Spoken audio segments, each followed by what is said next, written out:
Je vous demande quelques minutes, quelques secondes d'attention parce que je vais essayer de résumer des événements qui ont eu lieu et que je n'ai pas eu le temps de développer en vidéo, donc on va essayer de résumer ça hyper rapidement. Zioclo, tout ça c'est dans le contexte des influx voleurs, des influenceurs, de ce que Booba avait mis en exergue et tout ça, saupoudré de Touche pas à mon poste et Cyril Hanouna. Il faut savoir qu'il y a un user qui s'appelle Touche pas à mon YouTube, qui grosso merdo reprend énormément de passages de Touche pas à mon poste, et il en fait des discussions, des débats, il donne son opinion et son avis, c'est plutôt cool. Zioclo avait critiqué Touche pas à mon YouTube avec des arguments pertinents. Touche pas à mon YouTube avait attaqué pour droit d'auteur Zioclo, qui a failli perdre sa chaîne. Heureusement, YouTube a rejeté les appels, mais Touche pas à mon YouTube, qui lui se permet de prendre des extraits de Touche pas à mon poste, et qui se plaint sur les réseaux sociaux de se manger des droits d'auteur de Canal+, ou de chaînes de télé par rapport aux trucs qu'il prend, lui-même donne des droits d'auteur à d'autres personnes parce qu'on reprend son contenu. C'est-à-dire que lui, il a le droit de critiquer le contenu des autres, mais nous, on n'a pas le droit de critiquer le sien. Ça, c'était le truc. YouTube est revenu en arrière et a décidé de rejeter l'appel et le signalement des droits d'auteur de Touche pas à mon YouTube. Entre-temps, il y a eu l'affaire que vous savez tous avec les influenceurs, la fameuse tribune des influenceurs, et le saupoudrage de Booba avec les influx voleurs. Touche pas à mon YouTube fait une vidéo où il dénonce justement plusieurs influx voleurs et que c'est pas bien. C'est pas bien d'être un influx voleur, c'est pas bien de faire du dropshipping. C'est pas bien. Et du coup, lui, en tant que personne extrêmement honnête, nous démontre comment faire un bon sponsoring. Comment faire un bon sponsoring? Il fait le sponsor d'un parfum sans déclarer que c'est un sponsor, et en plus, c'est un produit qui est interdit en France. Mais t'as vu, lui, c'est honnête. Zioclo dénonce cette hypocrisie et le fait qu'il fait de la promotion pour des produits qui sont interdits en France. Nouveau signalement de la part de Touche pas à mon YouTube pour harcèlement envers Zioclo, qui risque à nouveau sa chaîne. Au bout d'un moment, Touche pas à mon YouTube, ça s'agirait de grandir. Franchement, ça s'agirait de grandir.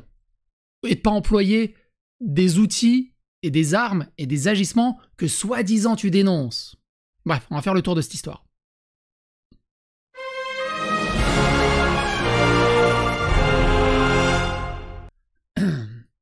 Donc Zioclo dit, il a signalé ma vidéo pour harcèlement, Team YouTube, je pense que ce YouTuber abuse des outils mis à sa disposition pour empêcher toute critique et vendre des parfums sans préciser que c'est un placement de produit.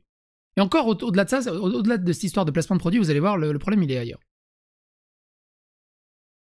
Et donc c'est cette vidéo-là qui a sauté. Mytho qui vous arnaque, ça fait beaucoup pour un seul homme. Ma chaîne est signalée pour harcèlement.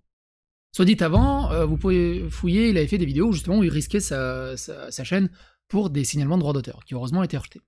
Alors c'est quoi le bail? Et en fait, moi je suis pas un spécialiste de la loi, mais on va regarder la chose ensemble. Dans cette vidéo-ci, il parle de Sebi Daddy détruit par Booba, s'il te plaît, arrête, on va finir au RSA, j'ai plus de quoi manger. Cette vidéo-ci, j'en ai parlé moi-même quand il y avait Seb Lafrite, si je dis pas de bêtises, elle est là. Seb Lafrite dit « On passe pour des cons et Booba détruit des carrières d'influenceurs » et en fait, c'est dans ces influenceurs-là, on voit Sebi Daddy qui s'engueule avec un collègue influenceur que Booba a détruit leur business de dropshipping et ce genre de choses. Je vous invite à regarder la vidéo, le lien est dans la description. Et donc, il relate les faits de cette histoire, que c'est des mauvais influenceurs, et du coup, pour expliquer à son audimat qu'est-ce qu'un bon influenceur, il donne un exemple, une preuve indéniable de son honnêteté. Écoutez-le. Par le conseil, tu es rémunéré, tant mieux. Je vais vous montrer, je vais faire l'influenceur honnête. Et c'est ça le problématique. C'est pas le fait qu'ils influencent, c'est pas le fait qu'ils font des placements de produits, bien au contraire. C'est positif ça. Quand c'est fait positivement. Là, je vais vous faire un placement de produit, je vous assure que je n'ai aucun financement. Je n'ai aucun financement là-dessus. Alors du coup, c'est pas un placement de produit. Les mots ont leur importance, surtout quand tu fais des intégrations, des OPSP, des placements de produits. Donc c'est pas un placement de produit. Mais il le fait honnêtement. Aucun. D'ailleurs, je pense pas que cette marque fait des placements de produits, ils s'en battent parce qu'ils en ont pas besoin, eux.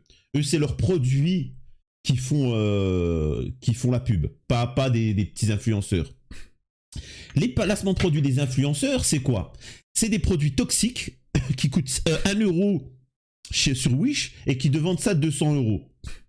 Il y a une marque de parfum, attention, c'est une marque de parfum professionnelle. Hein, c'est pas... Ce qui veut rien dire. Hein. Parce que du moment qu'il y a un produit sur le marché qui est vendu par une société, c'est professionnel. Hamid dans le bas du coin avec qui ouvre sa veste et il te vend des trucs. Non, c'est disponible en Europe, sauf en France où c'est interdit. Donc il fait la promotion de produits interdits en France. Je ne sais pas si légalement c'est autorisé, je suis pas sûr. Et il dit que les arnaqueurs d'influvoleurs vous arnaquent en vendant des choses à 200 euros qui coûtent 19 euros. Pour lui, l'honnêteté, en gros, c'est d'aller directement acheter les produits, les sous-marques, à 19 euros directement, sans les revendre à 200 euros. C'est ce qu'on appelle des parfums génériques. C'est le même parfum de luxe que tu as en boutique. C'est le même, hein, c'est le même parfum. Par contre, l'emballage est toujours le même. Et c'est basique. Parce qu'il faut savoir et demander à n'importe quel professionnel de parfumerie, 80% du prix d'un parfum, c'est le contenant, hein, c'est le contenant, la boîte et la marque. Non. Demande à un professionnel de parfumerie. Qu'est-ce qui coûte cher dans un parfum? Il y a la marque, mais il y a surtout la putain de matière première. Pour aller chercher des fragrances dans certaines plantes et tout, c'est très cher. Le prix, il est aussi là-dedans. Maintenant, si tu t'en fous de la boîte et de la marque, tu commandes chez Divin. Je vous assure que je n'ai aucun placement de produit et essayez-le. Des parfums, là par exemple, j'ai le Terre de Hermès. Donc il a Terre de Hermès, qui est une marque déposée, un très grand parfum. Donc là, il a sa version générique. Alors attention, je suis très très loin d'être un expert là-dedans. Il y a un flou juridique en France, notamment, autour de tout ça. De mémoire, on ne peut pas avoir de droit d'auteur sur un parfum. On ne peut pas déposer un parfum. Mais on peut déposer sa marque, son contenant et tout. Mais on ne peut pas spécialement déposer le produit chimique à l'intérieur. Mais pour également des histoires de contrefaçon, ces contrefaçons-là, ces parfums génériques, ces contrefaçons-là ont une alliance générique, ont une alliance chimique qui se rapproche du vrai parfum entre 90 et 95%. C'est très très proche. C'est extrêmement proche. Mais c'est pas les mêmes produits. Donc on n'en sait rien sur la toxicité, on n'en sait rien des produits qui sont utilisés. Ils n'ont pas la même puissance, ils n'ont pas la même durée qu'un véritable parfum.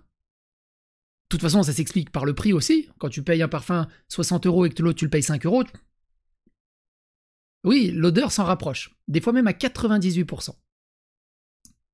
Mais ça reste de la contrefaçon. Et en plus, interdit en France.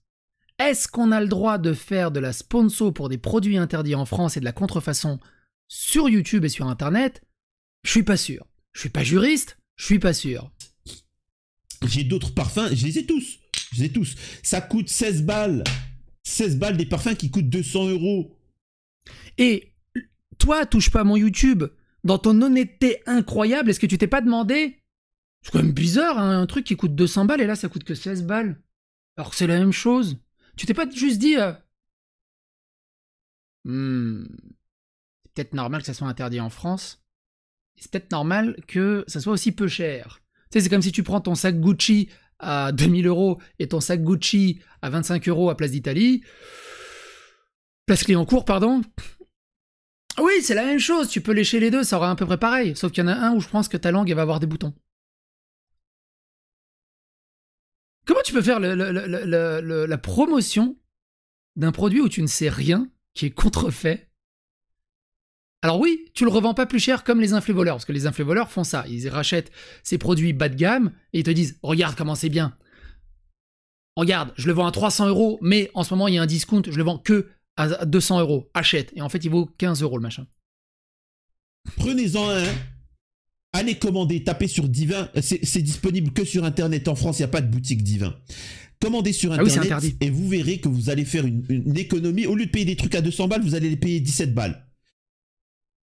Achetez-en un et dites-moi si c'est pas la même odeur, si c'est pas la même tenue sur le vêtement, etc. Vous verrez. Alors, moi j'ai une autre question. Qui se parfume les vêtements? Voilà. Vous verrez. Alors. Bref. Vous êtes juriste, vous êtes spécialiste. Moi, j'ai vraiment besoin de votre conseil. Est-ce que pour vous, ça, c'est un influenceur honnête? À vous les commentaires.